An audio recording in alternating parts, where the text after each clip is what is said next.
Bom dia a todos e sejam muito bem-vindos à videoconferência de divulgação dos resultados do terceiro trimestre de 2024 da 300.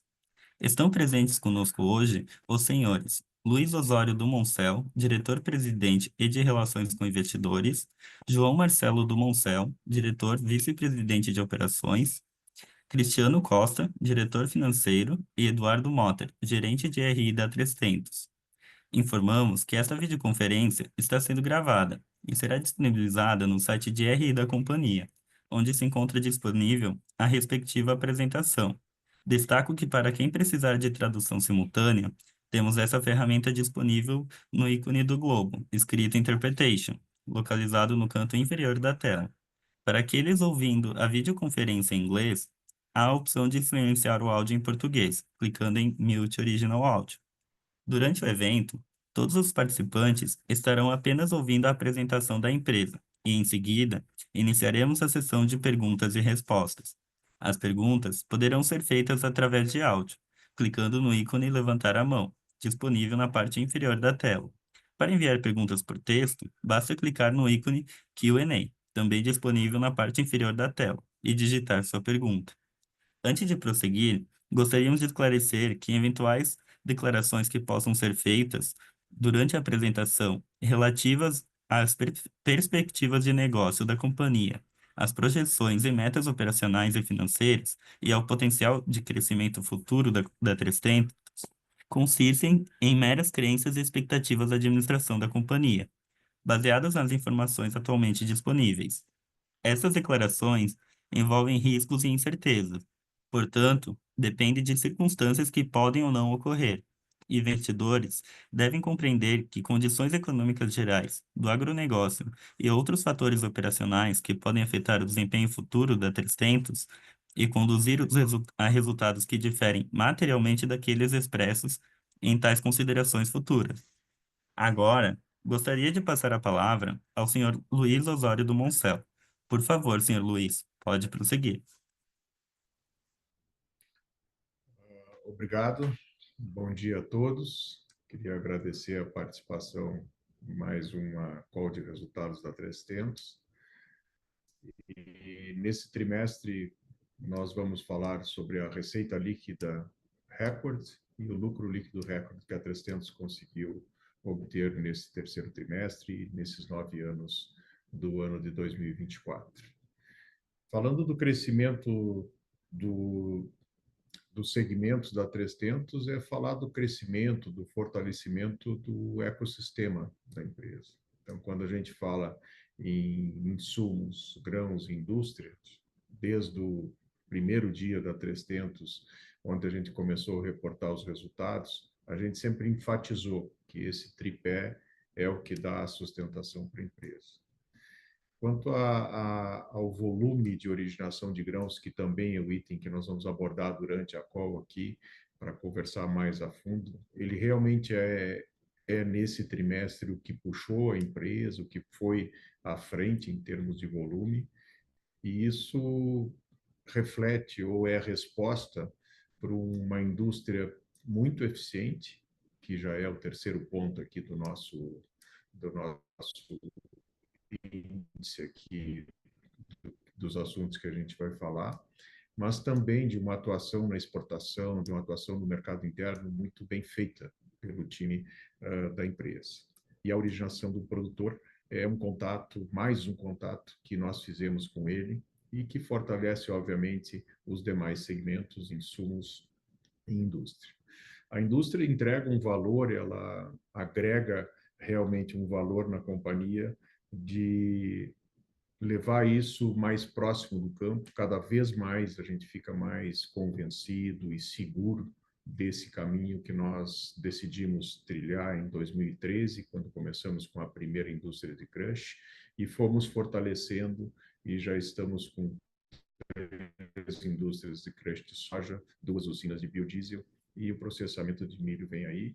E isso também vamos abordar nessa revisão, nessa atualização do guidance da companhia, do guidance operacional para 24 e 25. Esse momento do agro assim e a atuação da 300, o desempenho da companhia, eles fortalecem muito o, o que nós temos pela frente. Então, sabemos a fortaleza que o agro é no Brasil, sabemos a importância que essa indústria tem para a humanidade em termos de alimento e energia. E a 300 está preparada, a gente vai discutir, repassar alguns pontos aqui, e a gente verá isso aí. No próximo slide, a gente vai ver os grandes números da empresa, onde a gente, no terceiro trimestre, tivemos um crescimento aí de 45% e nos 9 meses de 50%. Então, atingir esses 9 bilhões de reais aqui nos primeiros 9 meses, sabendo que os preços tiveram variações, isso é uma prova importante para nós de um trabalho bem feito. Então, esse número de 9 bilhões, um lucro bruto que para mim assim representa muito, de 1,4 bilhão de reais, e um lucro líquido de 620 milhões, né, um crescimento de 55%, é realmente um indicador importante para nós, que nos dá segurança, que nos dá confiança, mas que ao mesmo tempo a gente sabe da responsabilidade que tem para que a gente consiga, continue performando, continue lado a lado com o produtor e lado a lado com o mercado. Eu agora vou passar para o João Marcelo, ele vai conduzir as informações operacionais da 300, o nosso planejamento para os próximos anos, e também para o Cristiano aí, que vai aprofundar um pouquinho mais sobre as DFs da empresa, no terceiro trimestre e nesses 9 anos. Então, João Marcelo, pode conduzir daqui para frente. Bom dia a todos.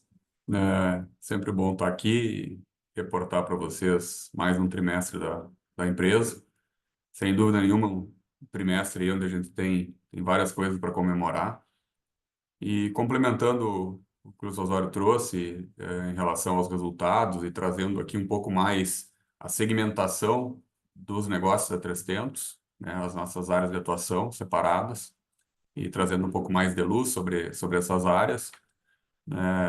A gente, sem dúvida nenhuma, tem, como está na manchete ali do slide, né, como está no título, os nossos segmentos de grãos e de indústria impulsionando, né, mais fortemente o resultado.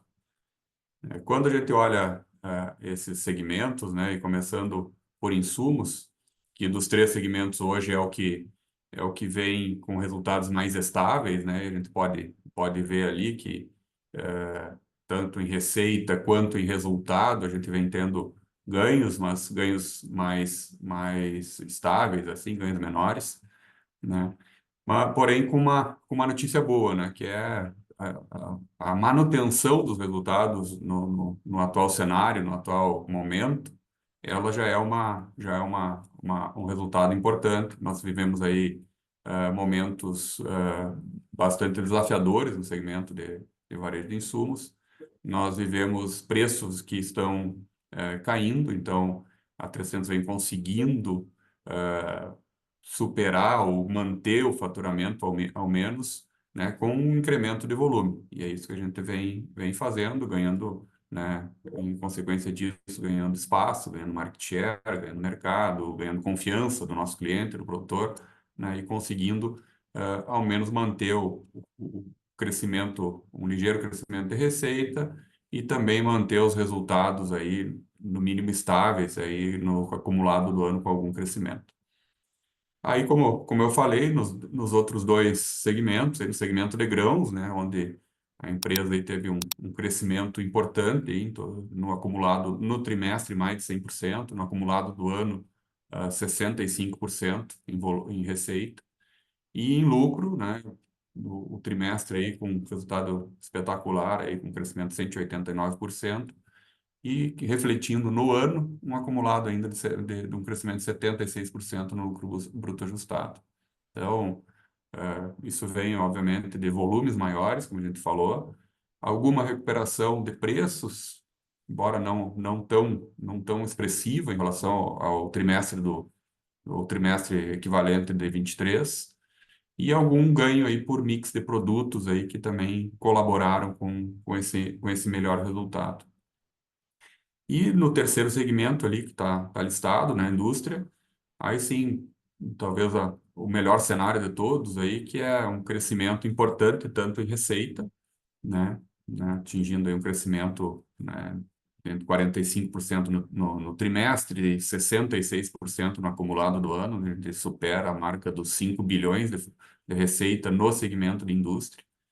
E um resultado também com um desempenho extraordinário, né? 150% de crescimento no trimestre e 171% de crescimento no acumulado do ano, isso chegando a quase R$ 1 bilhão em lucro bruto ajustado, só no segmento da indústria. Então, isso, obviamente, que ele vem de um momento bom do biodiesel, aí, que vem entregando resultados, né, se consolidando, aí, inclusive, em cima da parte de marcos legais, aí, com a PL do combustível do futuro e tudo mais, né? Vem, obviamente, com uma performance crescente das indústrias, né? Então, 2023, principalmente segundo semestre de 2023, nós estávamos com a indústria de Vera ainda no seu ramp-up operacional de volumes, e já agora, né, durante o ano de 24, já com a produção estabilizada, com os índices, enfim, com toda a performance já atingindo níveis aí de desempenho muito bons. Assim como no Rio Grande do Sul, onde também a gente vem trabalhando com excelentes performances e com uma ocupação das indústrias, aí eu me refiro nas 3 plantas também muito boa, que dilui bastante a questão de despesas e também traz uma competitividade muito boa em relação a custos. No outro slide, como eu estava falando ali do SG&A, né, que tem sido um tema aí no qual a gente tem trazido e tem observado junto aqui com vocês, assim, com muita atenção essa conta, né? Eu acho que o destaque aqui, óbvio, é o ganho, né, que a empresa vem tendo aí, principalmente no acumulado aí, se olhar num cenário maior, nas despesas tanto de pessoal como nas outras despesas de outras despesas da empresa, gerais e administrativas. Então, essas são despesas que a gente vem tendo ganho com a escala. Então, elas vêm representando menos em relação ao faturamento. Em relação à logística, embora quando se compara o acumulado de ano para ano, né, tem um crescimento no percentual dessa despesa, que obviamente ele vem muito, como a gente vem insistindo, do que a operação do Mato Grosso, e principalmente na questão da indústria de Vera, não estava operacional no primeiro semestre do ano passado, né, e agora já pega ela operacional, enfim, isso aí principalmente nas despesas de logística impacta, né? Porém, eu acho que aqui o destaque é quando a gente observa aqui o trimestre, já o terceiro tri de 23 contra o terceiro tri de 24, né? E o terceiro tri de 24 em relação ao segundo tri de 24. Então, nesses dois aspectos aqui, a gente observa uma melhoria, né? Como eu disse mesmo, com a operação, principalmente de grãos e farelos do Mato Grosso, ganhando representatividade no total de volume da empresa. No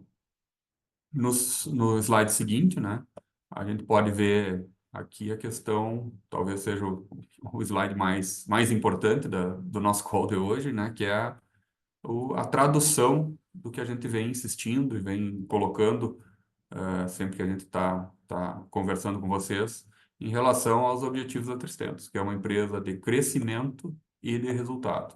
Então, aqui eu acho que está muito bem expresso isso. Então, a gente vem apresentando crescimento robusto aqui, né?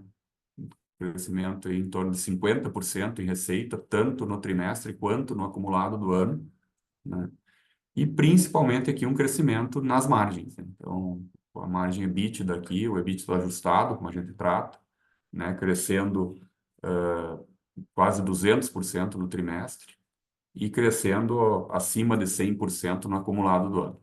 Então, acho que isso aqui só reforça o que a gente vem trazendo ali, que a empresa vem num ritmo importante de ganho de eficiência, de excelência operacional, de relação com seus clientes, né, de posicionamento de mercado, de performance, né, como eu disse, operacional das indústrias, né, dos ajustes aí, dessa nossa missão e né, nesse nosso propósito aí de trabalhar o SG&A da melhor maneira possível e da forma mais eficiente possível. E isso está se traduzindo aqui, como a gente pode ver, em resultados. Eu acho que a gente tá realmente conseguindo entregar, como eu falei no início ali, essa dobradinha aí, que é crescimento robusto e resultado importante, que é resultados sólidos. Tá, pessoal? Eu agora pediria que o Cristiano viesse nos dar também uma visão aqui mais relacionada aos números, aí, os aspectos financeiros, né? Então, no próximo slide aí, o Cristiano toca.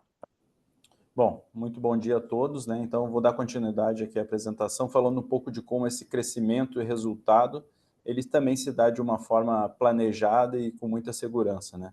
Então, fechamos o terceiro trimestre de 2024 com uma dívida líquida de 149 milhões. Quando a gente coloca isso relativamente ao nosso EBITDA dos últimos 12 meses, que é 1 bi 120, a gente chega então no número de 0,13 vezes o EBITDA, que é um número que a gente se sente confortável, entendendo que esse é um cenário de mercado que é desafiador para captações de mercado, então estamos sempre usando todas as alavancas, todas as alternativas que a gente tem para que esses recursos que vão ser usados no nosso crescimento, eles sejam sempre com o menor custo para a companhia, né?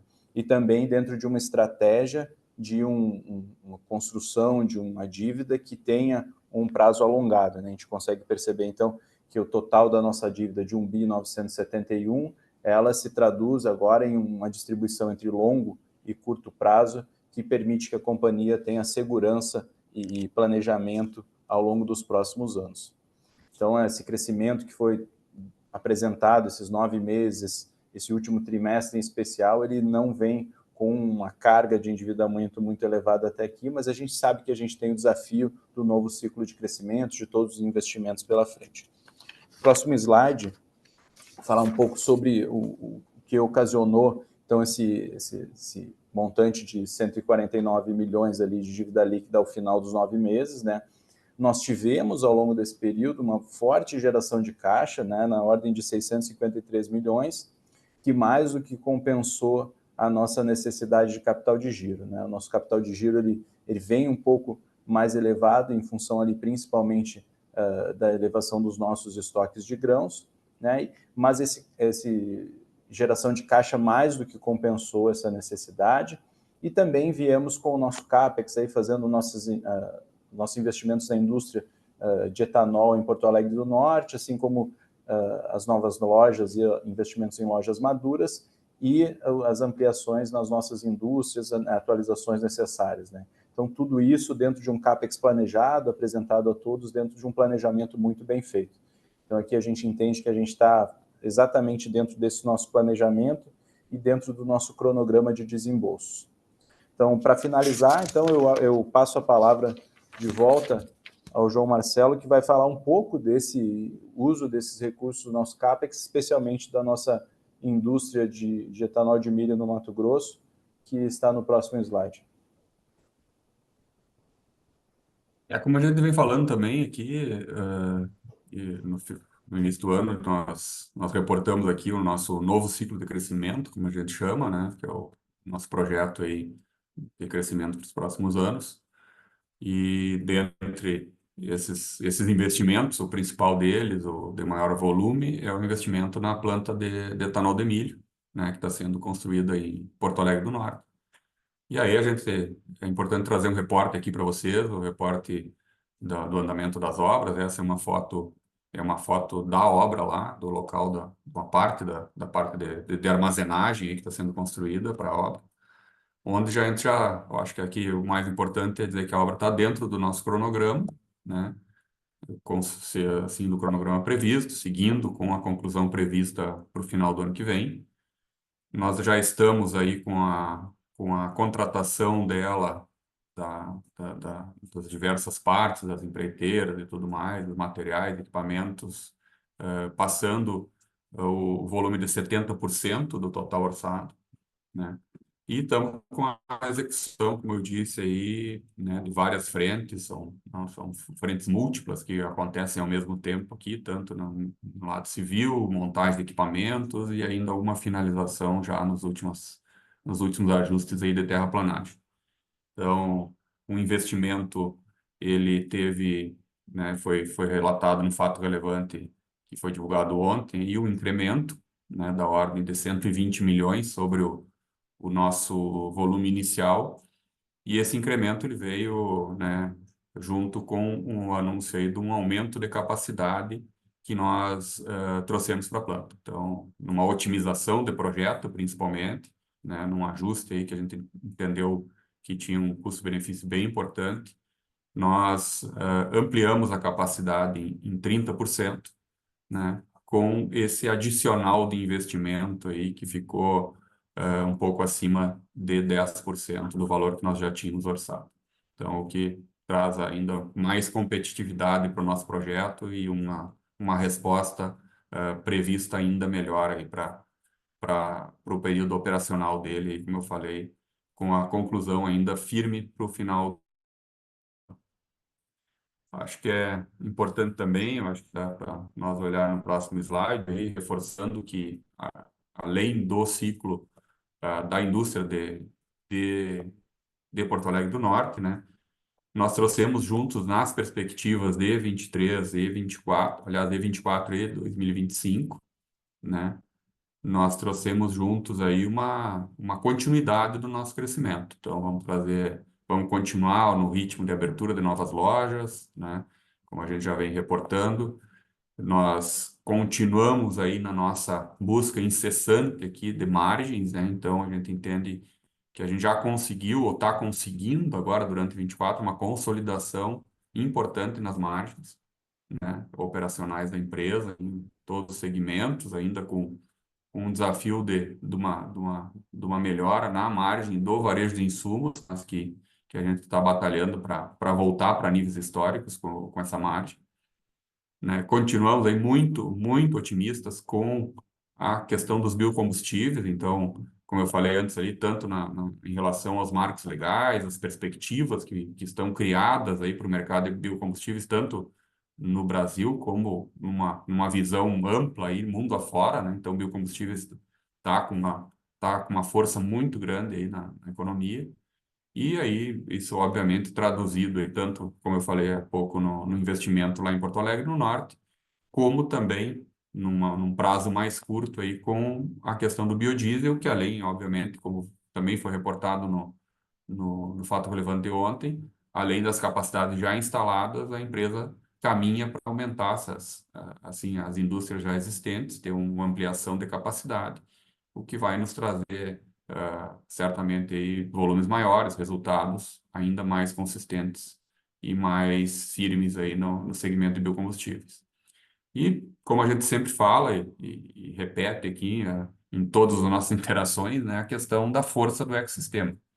Eu acho que mais do que nunca, né, ele vem se provando um modelo vencedor, o modelo da 300, um modelo que agrega valor pela combinação dos diferentes segmentos que a empresa tem no seu negócio, né, e isso, né, muitas vezes aí, né, entendendo cenários desafiadores, como o agro está passando agora, mas através dessa combinação de fatores aí a gente consegue, como eu disse aí, esses resultados sólidos, né, consegue agregar valor, consegue trazer soluções para o agricultor, ajudar nos diferentes cenários, para que a gente possa, assim, tá entregando aí valores à sociedade e crescendo, e continuar crescendo nesse agro aí que é muito resiliente. Já mostrou em vários momentos e certamente vai continuar mostrando daqui para frente.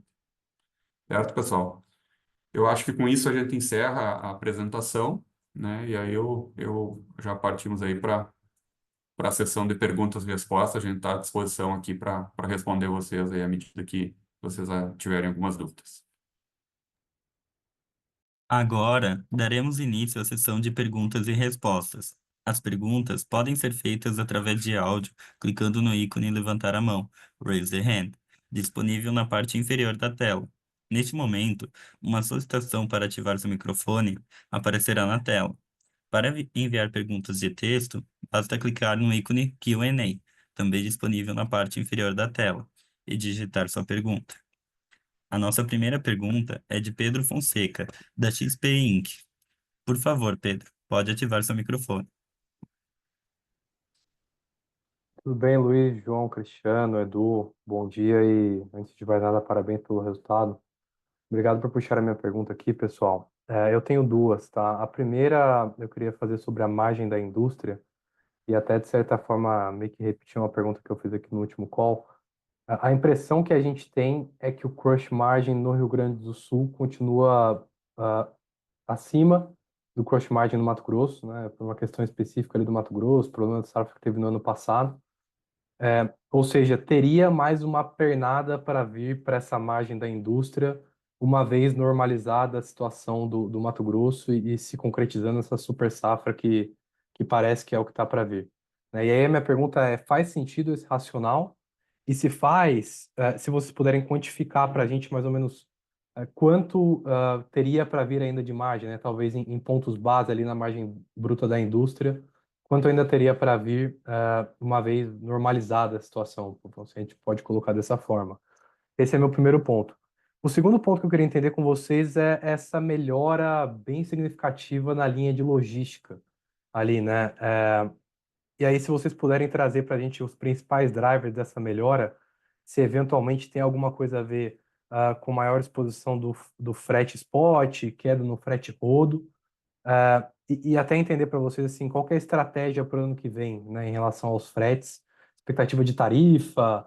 A gente sabe que essa é uma linha extremamente estratégica e sensível, então qualquer cor que vocês puderem dar para a gente aqui seria interessante.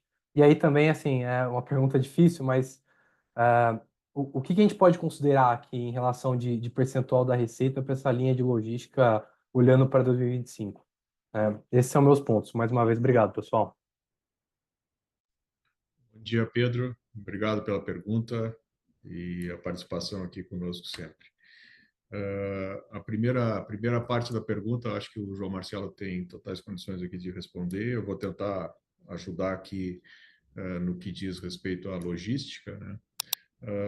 Eu acho que essa estruturação da 300, com a consolidação das nossas unidades no Mato Grosso, com a consolidação do trabalho da fábrica, o nosso time aqui de São Paulo também, da inteligência, né? Nós temos hoje um relacionamento, temos hoje um trabalho muito bem feito, muito bem conduzido pelo time aqui, com os prestadores de serviços nos diversos modais, né? Então, seja ele rodo, ferro ou hidro.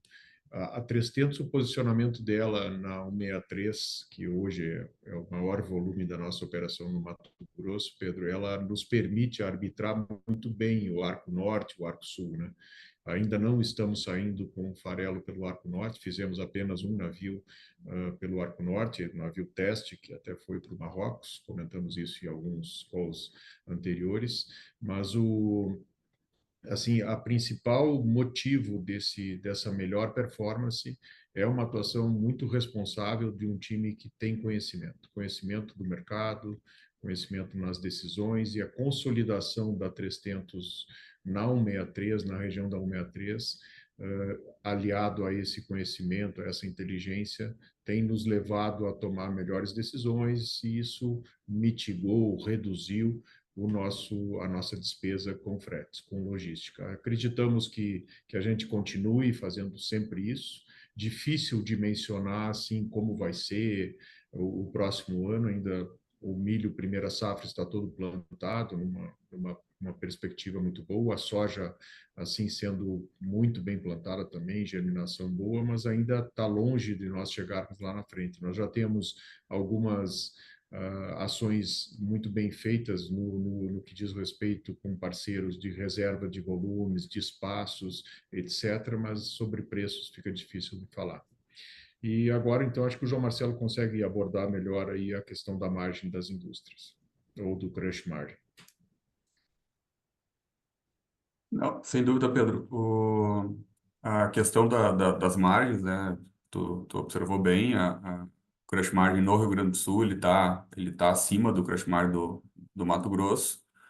E a leitura que tu fez ali é a leitura perfeita, né? Lá nós tivemos uma inversão esse ano, né? Onde a safra do Rio Grande do Sul, embora com algum problema no final ali, ela foi bem maior do que a safra dos anos anteriores. Então, foi uma safra que teve produto para ser trabalhado, né? O que gerou menor pressão aí principalmente nos prêmios. E ao contrário disso, no Mato Grosso, né, a empresa trabalhou num cenário de oferta um pouco mais restrita, né, um farm selling mais acelerado no Mato Grosso também, o que acabou pressionando um pouco mais a questão de prêmios e consequentemente, pressionou um pouco mais a questão de margens. Por isso, inclusive, que a gente adotou a estratégia de uma cobertura mais cedo, inclusive, na questão dos volumes para a indústria no Mato Grosso, justamente para segurar e melhorar essas margens relativas. Os cenários futuros, eles certamente eles têm uma ligação importante aí com a questão de safras, né? Então, numa normalização de safras aí, a gente entende que a questão da margem, o crush margin das duas geografias, eles tendem a ser mais próximos, né? A terem um equilíbrio, obviamente com a margem do Mato Grosso ganhando alguns pontos aí, se aproximando ou igualando a margem do crush margin do Rio Grande do Sul, trabalhou esse ano. Super claro, Luiz, João, muito obrigado. Mais uma vez, parabéns pelo tri. Obrigado. Obrigado. A nossa próxima pergunta é de Tiago Duarte, do BTG Pactual. Por favor, Tiago, pode ativar seu microfone. Obrigado. Bom dia a todos. Bom dia, João. Bom dia, Luiz. Bom falar com vocês, como sempre. Eu queria tocar em três pontos rápidos. O primeiro é mais nessa discussão, acho que tanto o Luiz no início da apresentação, quanto o João agora no fim, falaram sobre o valor do ecossistema, né? E como esse resultado, de alguma forma, reforça isso. E eu queria explorar nesse sentido como vocês leem, ou como vocês acham que nós devíamos ler essa, essa fantástica evolução dos volumes de originação de grãos, né, que vocês nos últimos meses elevaram a indicação para o ano mais uma vez, né, ou de novo, com os volumes que a gente está vendo no negócio de insumos, né? Por que eu pergunto isso? Porque é, a gente sempre imaginou que uma coisa conversaria com a outra, né? A tua capacidade de originação aumenta conforme a tua relação com o teu cliente do varejo de insumos, ela se intensifica. Então, eu queria ouvir de vocês, e obviamente isso parece estar implícito quando vocês falam de uma expectativa de melhora importante dos volumes na parte de varejo de insumo nos próximos trimestres, mas eu queria entender se, quando a gente pensa em ordem de grandeza, né, imaginar que o teu volume do varejo de insumo possa fazer o catch-up com o que a gente está vendo do teu volume de originação de grãos. Essa é a primeira pergunta. Aí a segunda pergunta, quando a gente olha no indicativo de soja processada, né, para o ano, está implícito uma queda importante de volumes no quarto trimestre, né, na indústria, né, tanto no processamento de soja como na venda de farelo em particular.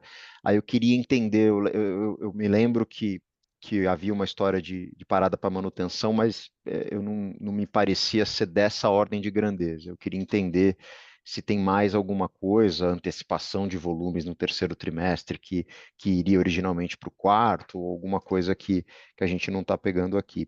E o terceiro ponto é sobre a margem da operação de grãos, né? Uma margem bem alta, né? Vocês fizeram um lucro bruto ali, acho que é o melhor lucro bruto trimestral dessa operação. E aí eu queria, se vocês, não sei se dá para fazer essa segregação, mas se vocês podem falar se essa margem mais alta, ela está vindo primordialmente do milho, né, transacionado, ou da soja, ou os dois estão bem, os dois estão parecidos. Esses seriam meus três pontos. Obrigado. Tiago, bom dia. Obrigado aí pela participação e pelas perguntas. Acho que o João Marcelo e eu nesses pontos aqui a gente consegue abordar bem, né? O ecossistema para nós é muito bom assim ouvir uma pergunta onde tu considera uma fantástica evolução assim, né, de volume. E eu, assim, sem dúvida nenhuma, eu acho que dá para mim falar sobre plataforma de negócios verticalizados que a 300 tem. A gente sabe, e hoje nós temos assim total confiança para compartilhar com o mercado, compartilhar com o investidor, né, que essa plataforma de negócios no agro verticalizada que a 300 formou ao longo dos anos e hoje ela está numa maturidade interessante. Ela oferece produtos, ela oferece serviços, ela oferece tecnologia, gestão, indústria, uma plataforma financeira, e tudo isso aliado com muito conhecimento de campo e de mercado. Então, é conhecer o produtor, é saber como abordar, é saber como chegar. Hoje é uma linha de frente de 168 agrônomos no campo, nesse momento, né? Totalmente conectado com a empresa. Hoje é um time aqui em São Paulo, né, que trabalhando na trading, na negociação dos grãos e produtos da indústria da empresa. Isso nos dá uma capacidade muito grande de contato com o produtor. E essas várias formas de contato com ele, ou entradas, portas de entradas, está vindo nesse momento, nesse ciclo, veio muito por grãos. Se nós vamos conseguir, e o produtor tiver interesse de também aliar insumo, de também nós, a partir daí, com esse insumo, ter mais presença na lavoura dele e transferir tecnologia, isso depende de nós e dele, né? Então, depende da nossa oferta, de que realmente essa experiência em trabalhar com a 300 para ele faça diferença, né? E essa diferença, ela vem de todas as formas. No momento que a 300 pode oferecer mais informações sobre tecnologia, sobre produtividade, e esse produtor for entendendo cada vez mais que ele, junto com a 300, ele tem um caminho assim que leva, na imensa maioria dos casos, a sucesso. Então, esse é o nosso caminho, é criar essa sinergia e, sem dúvida nenhuma, o grão vem puxando nesse momento, mas às vezes é um novo produto, o insumo vai à frente e o grão acompanha. Muitas vezes, e quase sempre, a gente identifica, Tiago, a indústria gerando e trazendo muita competitividade para nós no campo e com isso a gente ganhar os negócios do produtor. Sobre a soja processada, nós tivemos no trimestre agora 570 mil toneladas e foi o trimestre recorde em volume, né? Há pouco eu fiz o double check aqui com o Leandro, nosso gerente industrial, desculpa, diretor industrial, e ele também muito animado com o time das indústrias e a gente assim checou esse número. Mas o João Marcelo, sobre a indústria ali, os volumes e a margem, acho que ele tem melhores condições que eu aqui para debater. Bom dia, Thiago.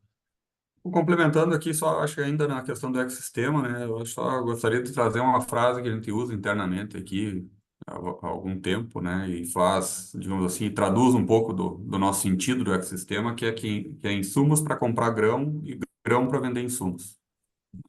Então, como o usuário falou ali, eles às vezes se alternam como o puxador, o que vai primeiro e o que vai abrindo caminho. Então, acho que nesse momento, sem dúvida nenhuma, e a nossa originação está abrindo caminho.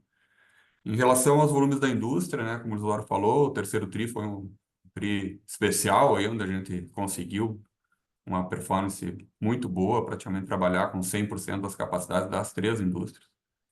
E agora, para o quarto TRI, a gente segue também muito focado na questão de trabalhar pleno. Porém, agora, nesse quarto trimestre, estamos tendo agora uma parada na indústria de Vera, né? Que vai voltar, que ficou de 15 de outubro até 15 de novembro, né, numa parada de manutenção e ampliação. Como a gente vinha reportando, nós não estamos fazendo nesse momento a primeira fase da ampliação da capacidade de crush de verba. Então, vai ter nesse trimestre esses 30 dias de Vera sem estar operando o crush. E o diesel vai ficar menos que isso parado. Então, claro, tem alguma coisa ali de final de ano, às vezes, que tem alguma paradinha, mas nada tão substancial. A gente entende que vai ficar com volumes ainda importantes, né, nesse quarto trimestre aí, né, talvez aí em linha com o que foi o quarto trimestre do ano passado. Em relação à tua terceira colocação das margens, né, da parte do trading de grãos, ambos os produtos estão com boas margens, tanto soja quanto milho, né? Óbvio que o milho, até em função da questão de logística, ele acaba tendo uma margem percentual maior, né? Porque o diferencial logístico relativo ao preço dele é maior, né? Então, talvez o milho se destaque um pouco aí, mas muito mais nessa linha de relatividade logística-preço. Mas ambos estão com boas margens aí, tanto soja quanto milho. Não, tá super claro. E só para eu confirmar o que você disse sobre os volumes de crushing, você fala do quarto tri em linha com o quarto tri do ano passado, é isso? Sobre volumes? Isso. Tá Isso, ótimo. isso. Obrigado. Enfim, né? Um pelo outro ele vai acabar se compensando aí.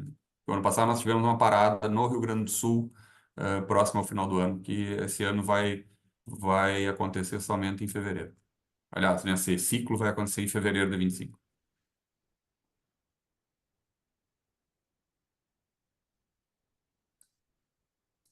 Seguindo para a próxima pergunta, a próxima pergunta fica para Guilherme Palhares, do Santander. Por favor, Guilherme, pode ativar seu microfone. Bom dia, Luiz, João Marcelo, Cristiano. Obrigado por pegarem as perguntas e parabéns pela performance do Q3. Queria explorar um pouquinho sobre o Q4 aí, o Q1, olhando para a parte de defensivos, né? A gente viu aí dentro das notas explicativas um volume substancial aí de defensivos, né? Se vocês puderem trazer um pouquinho da perspectiva de vocês nesse sentido, a gente viu que esse foi um produto que teve seus desafios no último ano, né? Então, queria ouvir um pouquinho do que é a perspectiva de vocês, olhando aí os próximos 2 tris, essa aplicação de defensivos no solo, o que que a gente consegue pensar, talvez, de margem. E nesse sentido também, se vocês pudessem trazer um pouquinho de mais detalhes nessa mesma questão do varejo, se a gente fosse olhar a margem hoje da tua receita no Q3 entre sementes defensivos e fertilizantes, né? O que que a gente conseguiu, como cada um desses produtos se compara ao ano passado, talvez não necessariamente falando de qual que é a margem, mas pensando no direcional de como é que cada um desses se comportou aí, pensando no ano contra ano. Obrigado. Bom dia, Palhares. Obrigado pela pergunta. Não, acho que aqui, sem dúvida nenhuma, o João Marcelo pode falar aqui. A gente tem, assim, obviamente que nós temos as sazonalidades, né, desses produtos, semente, proteção de cultivos e fertilizantes, né, mas sementes foi um ano desafiador na semente do trigo, para a produção da semente do trigo do ano passado, né? E então nós tivemos uma quebra de volume em torno de 30%, e esse produto deixou de ser comercializado em janeiro, fevereiro desse ano, já no 24. E na soja nós tivemos como todos sabem aqui, o excesso de chuva na colheita, né? Então nós tivemos que condenar muitos campos. Então isso trouxe também o volume produzido de semente de trigo, de soja, a menor. Mas sobre as margens aí, João Marcelo, tu pode dar um pouquinho mais de esclarecimento para nós aí? Com certeza. Bom dia, Guilherme. Não, com relação, acho que nessa linha que o Luiz Osório trouxe aqui, dos três segmentos dentro do segmento de insumos, né, as sementes é o que está tendo o ano mais complicado. Primeiro, como o Osório falou, aí, por questões de volume, tanto no trigo quanto na soja, né, que está trazendo aí a participação no faturamento e consequentemente, no resultado para baixo. Nós, no segmento de fertilizantes e proteção, né, a gente está trabalhando, né, também com aí as nuances de mercado que acontecem aí nos diferentes anos. Aí a gente está trabalhando com margens ainda dentro, né, principalmente em fertilizantes, dentro de um histórico que a gente vem tendo nos últimos anos, né? Talvez agora no terceiro tri um pouco mais pressionado, e principalmente pela situação de câmbio, né? Que foi no terceiro tri um pouco mais presente. E na questão de proteção de cultivos, ainda, né, buscando aí uma recomposição de margens aí, com alguns atrasos, principalmente de plantio, né? Que o plantio no Mato Grosso demorou um pouquinho para arrancar, e depois ele compensou e ficou dentro da janela ideal, né, como a gente está reportando, né, que ele teve um pouquinho de impacto, então, nessa composição no mix entre os três, pesando um pouco mais para o lado do fertilizante e com menor número de proteção de cultivos. Se nós olharmos aí na quarto trimestre, né, geralmente é um trimestre do mix melhor de margens, né? É onde um mix onde cai um pouco a representatividade do fertilizante, aumenta de proteção de cultivos, e no quarto tri agora também da parte de semente de milho, né, onde a gente revende daí no Mato Grosso já com o espectro da segunda safra. Então, a nossa visão aí é que, sim, o ano segue desafiador, né, em termos de proteção de cultivos. Tem uma mudança importante no comportamento do agricultor, né? Ele está comprando mais segmentado, ele está com as compras mais parceladas, né? E isso aí traz desafios de toda ordem, desafios de atendimento, desafios de estar no campo, desafios de logística, de ter o produto certo na hora certa. Mas, sem dúvida nenhuma, a gente pela proximidade que a gente sempre manteve com o campo, com os nossos clientes, a gente tá se adequando e está atendendo aí, né, de uma forma bem satisfatória aí as questões do mercado. Né? A gente enxerga aí com algum otimismo aí a questão de margens, aí, pensando principalmente no quarto tri e no primeiro tri de 25, que são os tris que têm, como eu falei, os melhores mix. Perfeito, João Marcelo. Perfeito, Luiz. Muito obrigado. A nossa próxima pergunta é de Gabriel Barra, do Citi. Por favor, Gabriel, pode ativar seu microfone.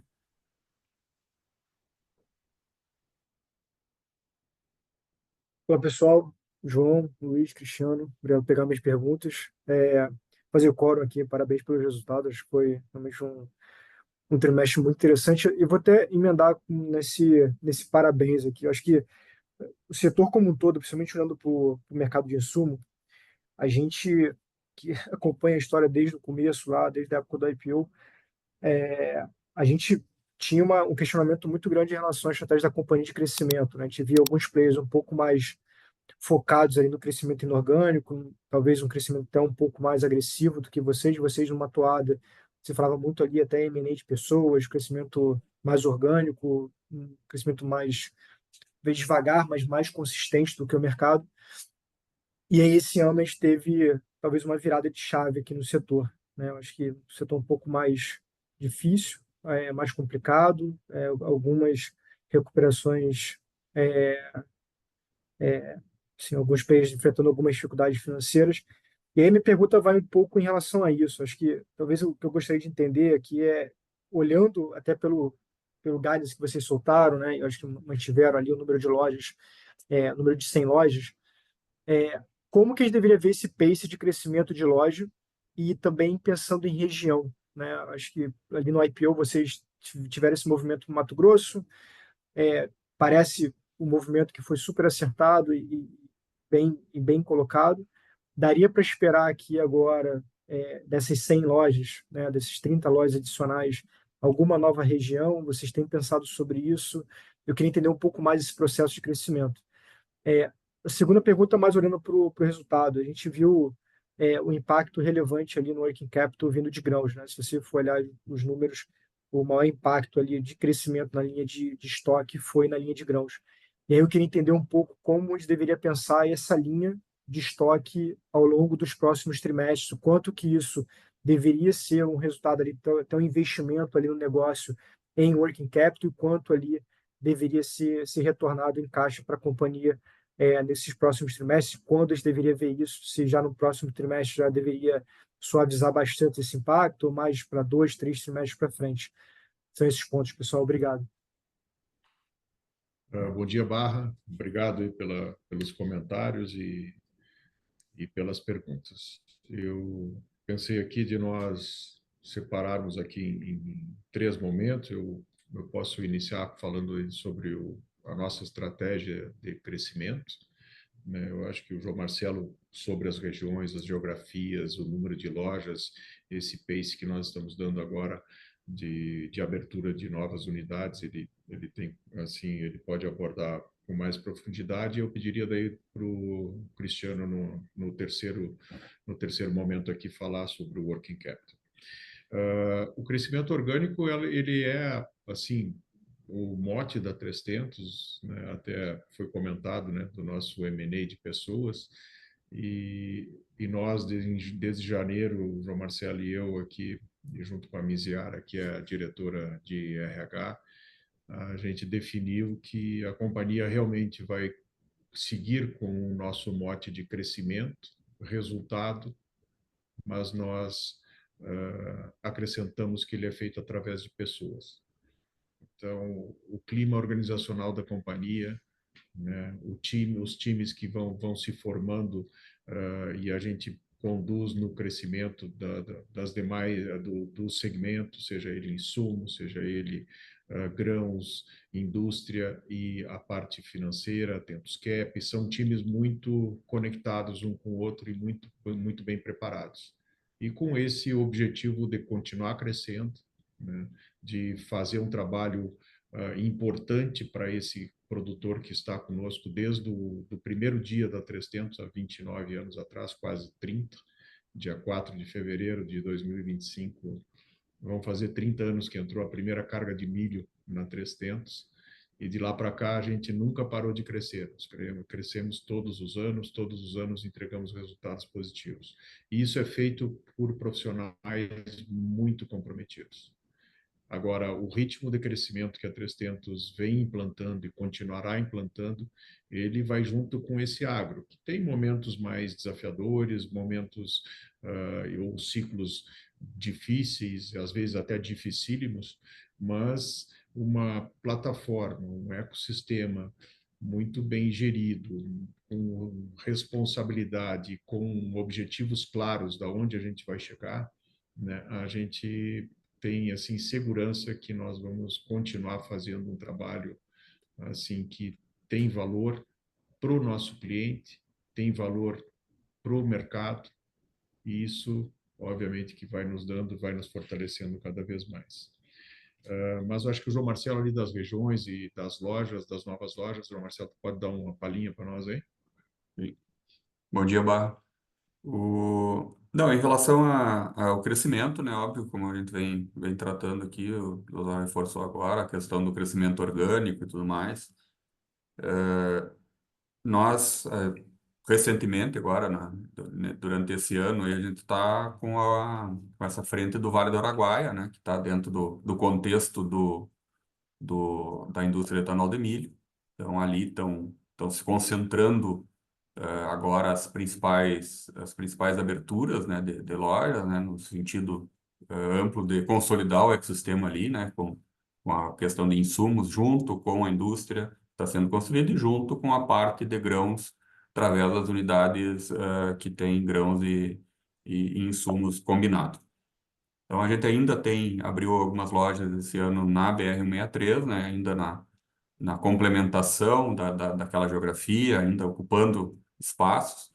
Nós entendemos que agora ainda temos espaços ainda para serem preenchidos digamos, na região da BR-163, nós temos espaços para serem preenchidos ainda no Rio Grande do Sul, né?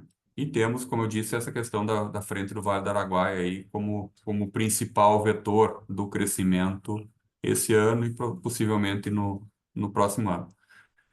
Olhando numa perspectiva um pouco mais média-longa, né, e já indo no caminho das 100 lojas aí, que é o nosso guidance de 2030, ele provavelmente vai envolver novas regiões, né? Então, a gente está atento a isso, a gente está sempre olhando oportunidades, olhando sinergias aí em vários aspectos, aí, tanto no aspecto logístico quanto no aspecto mercadológico e tudo mais, né? Mas que vão direcionar certamente aí esse crescimento da 300 que não vai parar. Então, sempre com muita responsabilidade, solidez, passos firmes, mas olhando para frente e buscando aí tá entregando valor principalmente ao produtor, que aí certamente a gente vai ter perenidade como empresa.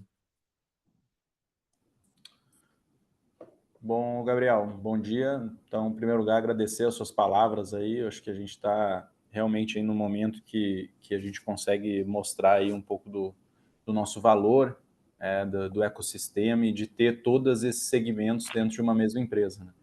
Com relação à necessidade de capital de giro, você leu bem ali. Basicamente, aquela variação ela se dá pelo aumento do nosso estoque de grãos. Se a gente comparar 30/9 de 23, que é onde a gente estava no ano passado, com relação a 30/9 de 24, a gente vai ver que 100% basicamente dessa variação vem do aumento da linha de grãos, tá? Então esse grão ele vai ter um destino, né? A velocidade dele vai depender muito de como a gente conseguir fazer aí as ampliações e como a gente conseguir fazer esse trading de grãos que a gente vem feito, como o Luiz colocou, muito bem feito aqui pelo nosso time de originação e o time de comercialização internacional, né? Então esse grão ele vai ter esse destino, né? E agregando valor em cada uma dessas etapas, né? O nosso entendimento, Gabriel, é que estoque de soja é caixa. Então, assim, do ponto de vista contábil, ele é estoque, mas do ponto de vista de liquidez, ele é caixa. Então, a companhia tem essa solidez e entende que esse é uma forma de fazer esse carrego de estoque para ter uma segurança muito grande da cobertura de crushing nos próximos meses. E também foi assim resultado de um planejamento do time de originação que entendeu que em determinados níveis de preços valia a pena fazer esse investimento no grão. Então a estratégia está toda muito bem elaborada, tanto na originação de grãos como na estratégia como um todo, como o João e o Luiz bem colocaram, a questão de seguir o nosso planejamento. Você mencionou a questão das 100 lojas, as 100 lojas já estavam definidas lá, a gente tem um CAPEX todo que será destinado a esse crescimento, né? Então, assim, a gente entende, assim, eu vou colocar um pouco da minha visão, né, Gabriel, que, assim, as acomodações do mercado, elas são naturais, o surgimento de oportunidades vão bater a nossa porta, estão batendo, né? Mas a companhia tem um planejamento que é esse crescimento orgânico, com segurança, na sua velocidade, e que isso é muito importante para que a gente tenha uma sustentabilidade de entrega de resultados e econômico-financeira de longo prazo, tá? Então, acho que eu não colocaria tanta luz nessa necessidade de capital de giro e também entenderia que a gente está num caminho certo e que a gente está num ritmo que é desafiador de crescimento, mas é um ritmo que a gente se planejou para estar. Super claro, pessoal. Obrigado. A próxima pergunta é de Matheus Ensel, do UBS. Por favor, Matheus, pode ativar seu microfone. Bom dia, Luiz, João, Cristiano, Edu. Obrigado pelas perguntas e também aqui parabenizar vocês pelos resultados sólidos de crescimento. Minha primeira pergunta é no update de guidance e de expansão. Eu queria entender 2 pontos aqui. O primeiro, o que mudou do anúncio no começo do ano até agora para vocês ganharem mais confiança em aumentar as expansões de produção do biodiesel e do etanol de milho? Se vocês estão vendo mais preço, mais eficiência, minha dúvida é talvez mais um pouco no processo de decisão e em que premissas mudaram para que vocês tenham mais confiança para aumentar a expansão de capacidade. E daí ainda no guidance, pegar um pouco a visão de vocês de como esse aumento de capacidade conversa com o aumento de CAPEX, né? Porque teve uma expansão na produção de bio de uns 20% sem CAPEX adicional, ao que tinha sido colocado no plano no começo do ano, e também a capacidade do etanol aumentando substancialmente, com um aumento de CAPEX relativamente baixo versus o aumento de capacidade.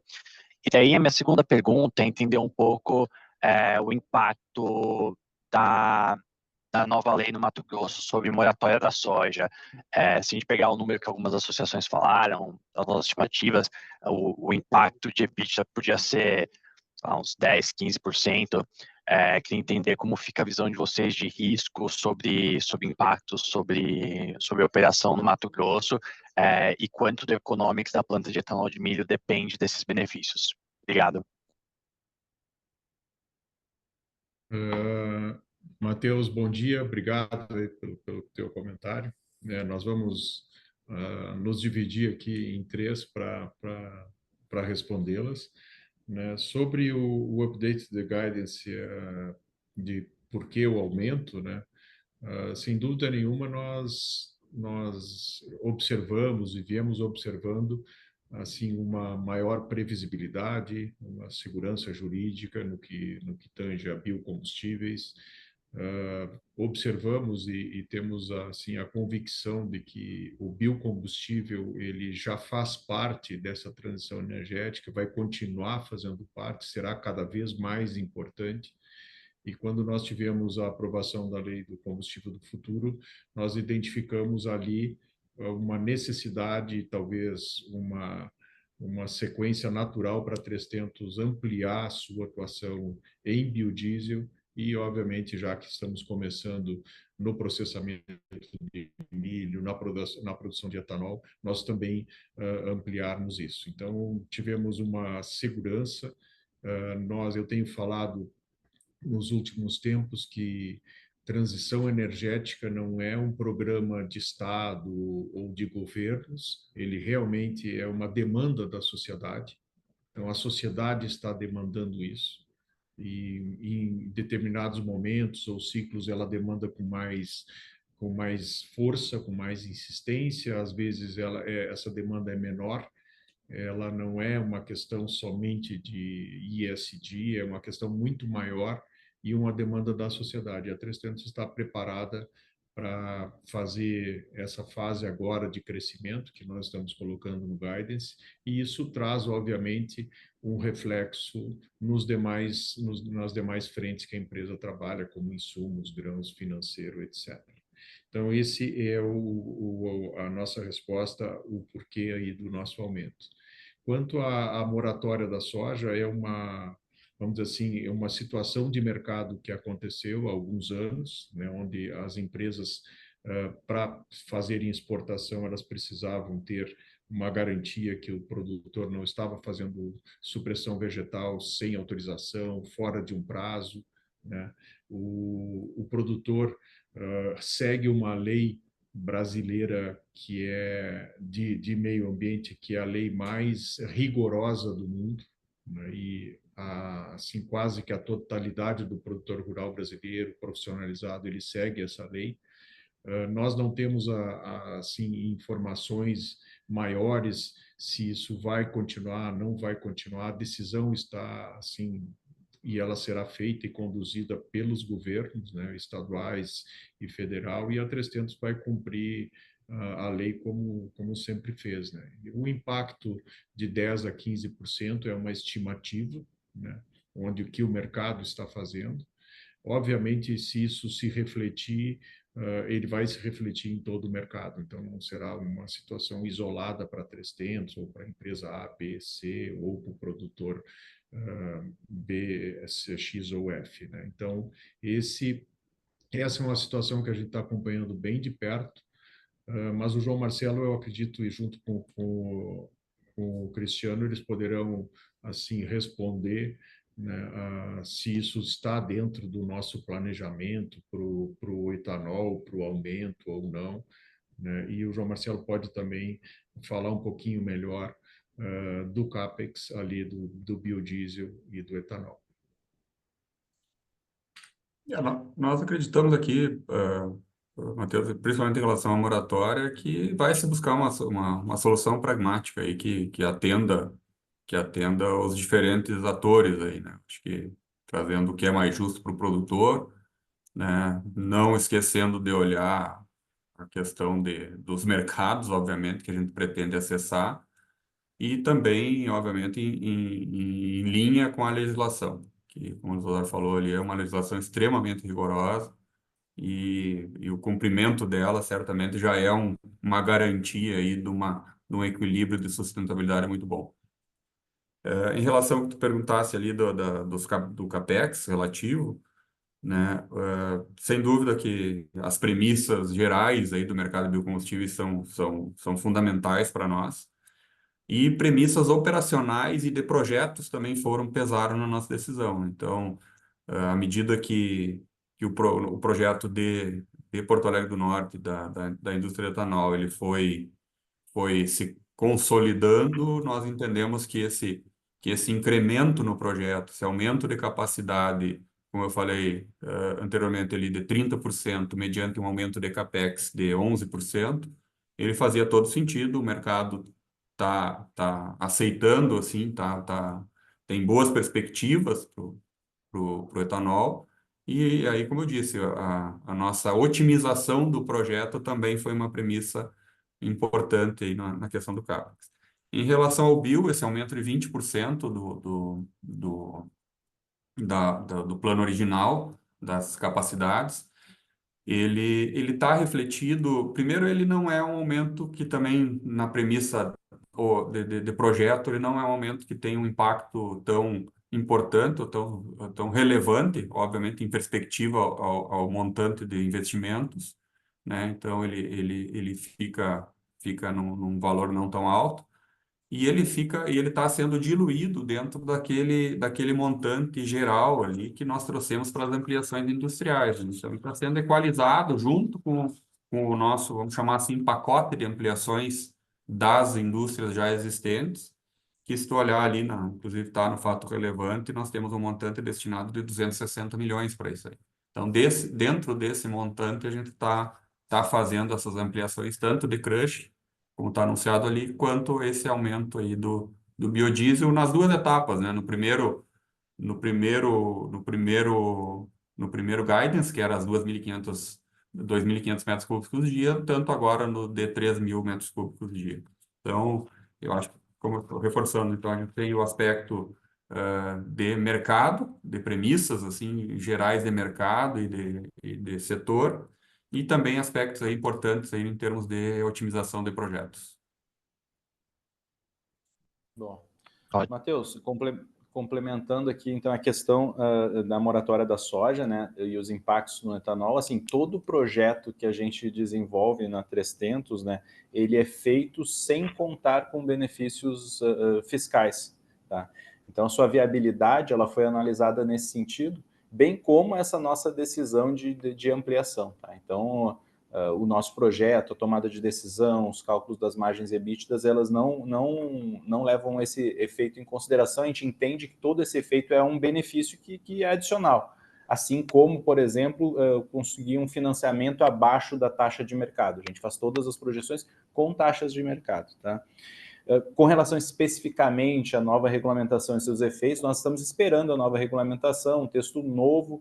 A gente sabe que o produtor ele já cumpre uma legislação super rigorosa e, como o João e o Luiz colocaram, a gente entende que vai chegar num bom entendimento e, se houver algum efeito, nossa vocação aqui é buscar, né, qualquer efeito que venha a ter sobre a margem com muito trabalho, como a gente passou assim o evento do fim da subvenção e a companhia hoje daí tem margens muito saudáveis, né? Então, de um modo geral, essa nossa leitura, nós temos um time tributário que está analisando todas as consequências, acompanhando junto aos produtores as suas visões e acompanhando também junto às associações as suas mensurações, estimativas de impactos, mas a gente precisa entender esse texto final como vai ser, ainda vai ser debatido, regulamentado, e daí a gente vai ter um entendimento final das consequências. Tá bom? Acho que consegui responder um pouco. Até Ótimo, obrigado. Só para fazer um complemento final, Matheus, assim, e provavelmente o impacto maior vai ser, eventualmente, numa solução que não consensada aí, vai ser no produtor, né? Então, provavelmente o impactado vai ser uma queda de preços na ponta, né? Não no preço dos produtos. É isso que a gente entende que é o impacto para o meio da cadeia, ele vai acabar sendo diluído. Ótimo, obrigado e parabéns pelos resultados de novo. Obrigado, Matheus. A nossa próxima pergunta é de Isabela Simonato, do Bank of America. Por favor, Isabela, pode ativar seu microfone. Bom dia, Luiz. Bom dia, João Marcelo, Cristiano. Obrigada pelas perguntas. É, eu queria voltar um pouco na discussão do varejo, e focar talvez um pouco no ambiente competitivo, né? Acho que a gente teve algumas mudanças aí recentes, né? Com RJ de uma empresa, também acho que a gente vê a Nutrim mudando bastante discurso e foco em relação ao varejo no Brasil. Então, queria ter a leitura um pouco de vocês é, sobre, sobre esse ambiente competitivo. Minha segunda pergunta também é sobre preço de biodiesel, né? Acho que a gente vê ao longo dos últimos trimestres a precificação de biodiesel de vocês cada vez mais acima, né? Ou enfim, conseguindo outperformar aí quando, o versus o óleo de soja. Então, também queria ter uma leitura, né? Entendo toda a questão da demanda, né? Que vocês já discorreram, mas um pouco da estratégia de precificação de biodiesel. São essas as perguntas. Obrigada. Bom dia, Isabela. Obrigado aí pelas perguntas. Do varejo de insumos, o João Marcelo vai me complementar aqui com certeza e falar também sobre o biodiesel, mas o ambiente ele segue competitivo. Nós assim observamos algumas mudanças de atuação, algumas empresas saem, outras se fortalecem, mas a 300 é muito bem preparada, conhece muito o campo que a gente atua, estudamos muito os movimentos de crescimento e, obviamente, temos um plano a longo prazo, né, que ainda não estamos aqui compartilhando ele, mas nos momentos que a gente for tomando as decisões, as definições, a gente vai deixar tudo isso muito transparente. Mas a maior vantagem competitiva da 300 é realmente um time muito bem preparado, chegando com soluções que fazem sentido para o produtor rural. Então, essa solução do insumo, essa solução da originação e do trading de grãos, a competitividade que a 300 oferece para o cliente dela, né? E, obviamente, que a gente assim acaba acompanhando, né, empresas, grandes cooperativas, grandes cerealistas e indústrias, e a gente observa esse cenário e sempre aonde a 300 deve fazer o seu movimento de ampliação. Mas o mercado segue competitivo, né, independente se existem algumas trocas de players ou não. Essa é a nossa visão aqui. Mas o João Marcelo pode te dar um pouquinho mais de granularidade na informação e também falar do biodiesel. Bom dia, Isabela. Eu acho que aqui, né, complementando o Luiz Osório, eu acho que o pano de fundo do que está acontecendo no segmento, no setor, enfim, de fato a queda da rentabilidade do produtor rural. Então, nós vivemos um momento onde o produtor rural perdeu lucratividade aí com as quedas de preço, alguns locais ainda acentuado por problemas climáticos, né? O que levou aí a um cenário, né, conjugado também com movimentos aí ainda de logísticas e de suprimentos ali, principalmente advindo da pandemia ainda, né, esses seus reflexos aí que duraram alguns anos, né? Então, esse cenário criou um ambiente mais desafiador para todo o setor. E aí eu acho que existe aí conceitos de modelos de negócio, né? E como a gente falou desde o início aqui, nós acreditamos muito no modelo de negócio que a gente desenvolveu dentro da 300, que está baseado, como a gente vem martelando aqui na questão do ecossistema, né? Nessa complementaridade dos segmentos, e principalmente na intimidade com o agricultor, né? Nós realmente a gente tem no nosso DNA a questão de estar próximo ao agricultor, entender os momentos e aí sim poder fazer uma leitura de mercado e criar digamos assim, essa dinâmica de levar soluções muito mais efetivas e ágeis para o campo. Então, acho que isso, sem dúvida nenhuma, eu acho que é o que a gente enxerga, é o que a gente entende como companhia, né, que a gente está fazendo aí para estar obtendo resultados aí acima, talvez, de algumas outros modelos de negócio.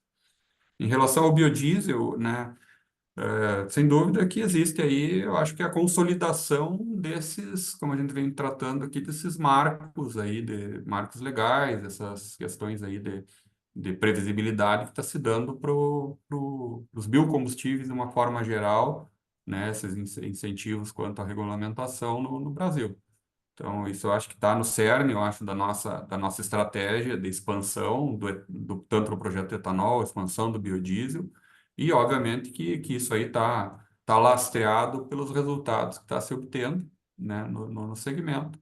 São resultados consistentes aí, advindos aí, obviamente, de uma demanda que está firme, e que é crescente já por regulamentação pelos próximos anos aí de uma forma importante. Então, acho que nessa linha aí que a gente tá trabalhando e tá buscando entregar valor aí para o nosso meio aqui, para nossa empresa.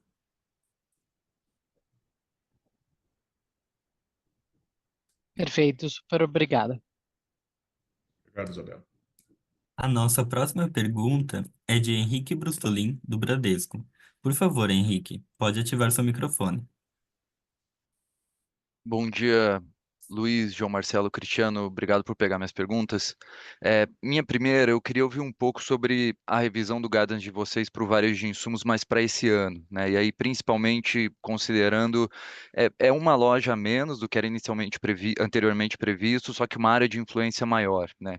E eu queria ouvir um pouco o que vocês têm visto justamente sobre essa dinâmica das lojas, né, já existentes atingindo uma área de cobertura, acho que cada vez maior até do que era esperado, e, e como isso conversa até com o comentário sobre a carteira de pedidos, né, robusta para o fim do ano, né? Então é um pouco do que tem implícito, talvez, de ganho de market share na região de cada uma dessas lojas.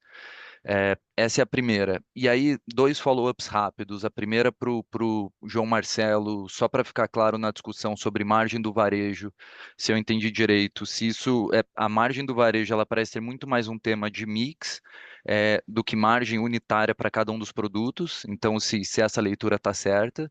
E o segundo follow-up, acho que também para o João Marcelo, sobre a margem, o crushing margin, né, entre as duas geografias. É, primeiro, se a gente está falando de uma margem EBIT, né, então incluindo despesa logística já nessa contribuição, e de fato, quão descasado isso está hoje, porque a impressão até pela despesa logística caindo bem nesse TRI, fica a impressão que a margem de contribuição do Mato Grosso melhorou bem, né? Então, só para entender um pouco algum direcional de magnitude do descasamento da margem das duas operações. Obrigado. Obrigado, Henrique, pelas perguntas. Bom falar contigo. Eu acho que o João Marcelo pode conduzir aqui desde a dinâmica do varejo para a nossa visão aí para 2024, né? Como a gente está, assim, no caso da não implementação nesse trimestre que falta agora dessa loja a mais, colocando apenas mais uma, e depois já entra também na margem do varejo e no crush margin. Pode ser tocado aí, João Marcelo? Claro. Bom dia, Henrique. Obrigado aí pelas perguntas. Na realidade, a questão da cobertura e do número de lojas, ele tem uma dinâmica que às vezes não é exatamente uma dinâmica tão controlável, assim. Óbvio que a gente tem os direcionais, mas nós temos uma atenção muito grande, assim, com as dinâmicas de mercado, com as oportunidades que surgem, né? Então, e às vezes o próprio tombar de um trimestre para outro, ou eventualmente de um ano para o outro, numa transição de trimestres, ele acaba acontecendo justamente nessa linha aí de busca da melhor colocação da sequência mais adequada e que vai trazer melhor resultado para a empresa. Então, de fato, essa é uma loja que fica aquém do que era planejado para esse ano. Ela, em boa medida, aí, ou quase que certamente, ela vai ser compensada aí nos próximos trimestres. E em relação à área de cobertura, acho que está nessa linha. A gente está justamente fazendo a todo momento, e em especial agora, com muitas oportunidades surgindo e a própria expansão da empresa como um todo, assim, é priorizar os mercados que têm o maior potencial. Então, é nessa linha. Eu já trouxe antes aqui a questão do Vale do Araguaia, né, que acabou sendo um direcional mais recente aí dos investimentos e vai continuar sendo, né, onde a gente tem assim uma área por loja bem expressiva, né? Então, a gente está fazendo digamos, a ocupação daquela geografia com lojas aí que estão abrangendo regiões importantes e regiões grandes. Certamente isso em algum momento a gente vai preencher um pouco mais essas geografias aí com mais lojas, né? Porém sem tanto ganho daí de área de cobertura. Mas assim, a dinâmica segue a de nós buscarmos a melhor colocação, a otimização aí de mercados e as melhores oportunidades. Em relação a que tu citou a tua segunda pergunta, em relação à margem do varejo, de fato nós temos uma sazonalidade de mix, né? Então, nós temos trimestres assim o mix de produto muda muito e aí nessa mudança de mix tu tem uma variação de margem. E também o próprio, como eu disse, como o comportamento do agricultor ele tá diferente, vamos dizer assim, nos últimos tempos aí, em relação a uma compra mais da mão para a boca, como a gente chama aqui. Nós também, isso aí também acaba impactando um pouco nessa dinâmica de margens. Então, a gente digamos assim, entendendo e certamente agora, como eu falei, as margens do quarto tri e do primeiro tri de cada ano, tradicionalmente, elas são melhores por mix. Então, essa é o que a gente que eu coloquei antes ali em relação às margens.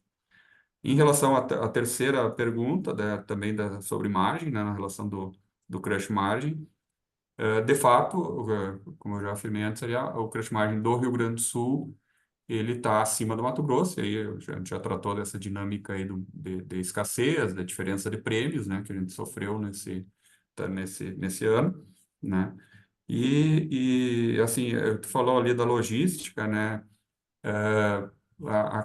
a diferença no quarto tri agora, ela tende a diminuir, já diminuiu talvez um pouco no terceiro, e aí está ligado até com aquela situação que a gente comentou antes ali do próprio investimento, vamos chamar assim, que a empresa fez em melhorar a cobertura de fábrica. Nós trabalhamos com uma cobertura maior. Então, isso, nesse cenário, nos ajudou e está ajudando a melhorar as margens aí da indústria, principalmente segurar um pouco melhor as margens do crush do Mato Grosso. Tá ótimo, João Marcelo. Muito obrigado. Obrigado, amigo. Não havendo mais perguntas, encerramos a sessão de perguntas e respostas. E agora gostaria de passar a palavra ao senhor Luiz para considerações finais. Ok, obrigado a todos aí por nos acompanharem nesse call de resultados. Eu só queria fazer alguns destaques aqui no quanto a 3tentos está confiante no setor, né? Eu queria realmente reconhecer o trabalho do time 3tentos, né? Profissionais que conhecem o campo, que conhecem o mercado, né? E com isso a gente está entregando esse resultado, começando a entregar. A companhia tem muito caminho pela frente para a gente evoluir e seguir crescendo. Comentar com vocês, em especial ao acionista, ao investidor, né, que 3tentos, que nós cuidamos de toda a linha, desde da primeira unidade lá em Santa Bárbara, da matriz, até essa última que está sendo aberta, e a construção da fábrica, a ampliação das demais fábricas. É um trabalho consciente, um trabalho responsável, né? E isso vem dando resultado conforme a gente vai ficando cada vez melhor estruturado para atender esse crescimento que a gente faz. O nosso foco é o produtor rural, então essa intimidade que nós temos com ele, em vários momentos nós fizemos levantamentos e é realmente o grande ponto forte da 300. Falar que relacionamento é um ponto forte, quase que todas as empresas, em todos os setores falam, né? Fazer é difícil, e a 300 vem fazendo isso com muita dedicação, com muita humildade e, reforço aqui, conhecendo muito bem o campo. Um compromisso com a operação, um compromisso de solidez, principalmente uma visão de longo prazo. Nós não estamos aqui por um trimestre ou por uma safra ou algumas safras. Realmente a 300 tem uma história que já permite ela a realmente trabalhar a longo prazo. Essa é a nossa visão. Nós temos assim a certeza que segurança alimentar e energia renovável ou transição energética são pontos onde nós estamos contribuindo muito, né, na produção de rações, na produção de alimento, de grãos, etc., e na produção de biocombustíveis. A 300 tem uma responsabilidade nesse setor no país nada mais nada menos que a gente sabe os potenciais e o ranking que o Brasil está na agricultura mundial. E destaco a vocês a nossa atenção. Fico aqui muito atento aí com o João Marcelo, com o Cristiano e toda a nossa diretoria executiva, um conselho também que está sempre muito presente conosco, né, para acertar na alocação do capital. O capital da 300 ele é muito bem gerido no sentido de alocação e, obviamente, o retorno do capital investido. Nós sabemos tudo o que a gente vai fazer, né? Estamos preparados para estar nesse mercado volátil, mas, ao mesmo tempo, 100% controlando os riscos, com política de riscos, com política de crédito. A 300 vem entregando um trabalho consistente e vai continuar assim. Em momentos melhores de mercado, seremos ainda melhores. E nos momentos difíceis, nós estamos preparados para resistir e superar todos eles. Então, muito obrigado aí por esse momento, pela atenção e pelo acompanhamento da nossa call. A vídeo A videoconferência de resultados referente ao terceiro trimestre de 2024 da 300 está encerrada. O Departamento de Relações com Investidores está à disposição para responder as demais dúvidas e questões. Muito obrigado aos participantes e tenham um bom dia.